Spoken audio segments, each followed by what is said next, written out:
Halika, maglaro tayo. Kaya mo bang ituro ang isang bagay na kulay pula? Ang isang bagay na hugis, bilog. Ang pinakamataas na puno? Magaling! Mukhang malusog ang inyong mga mata. Alam mo bang mahalaga ang ating mga mata dahil tinutulungan tayo nitong makita ang mga bagay sa mundo?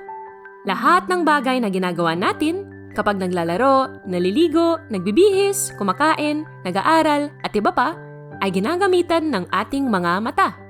At dahil dyan, mahalaga ang malusog na mga mata hanggang sa pagtanda natin.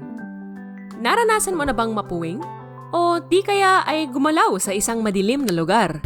Aray! Mahirap kumilos kapag hindi natin nagagamit ng maayos ang mga mata.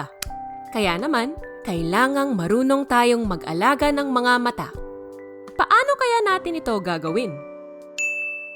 3 salitang tatandaan: malinis, malusog, at may alaga. Una, malinis. Iwasang kusutin ang mga mata. Siguraduhing malinis ang mga kamay bago nating hawakan ang muka. Hilamusan ang muka gamit ang malinis na tubig. Pangalawa, malusog. Kumakain ka ba ng mga pagkain tulad ng carrots, papaya, kangkong, sardinas at itlog? Masarap na. Nakakatulong pa para maging malusog ang mga mata. Ngayon, mahilig ka bang mag-computer, mag-cellphone, o manood ng TV? Okay lang naman yan, pero lilimitahan natin Kapag matagal na tayong nakagadget, paminsan ay nagluluha ang mata o lumalabo na ang paningin natin. Ibig sabihin, pagod na ang mga mata na tumingin sa screen. Bago pa ito mangyari, ipahinga na natin ang mga mata at kung posible, subukan din nating maglaro sa labas kung saan maraming puno at sariwa ang hangin para hindi palaging sa screen tayo nakatutok. Pangatlo, may alaga.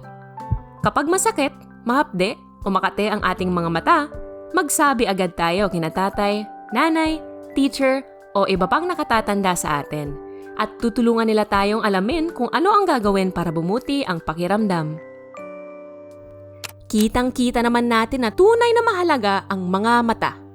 Malinis, malusog, at may alagang mga mata ang kailangan ng bawat bata hanggang sa pagtanda.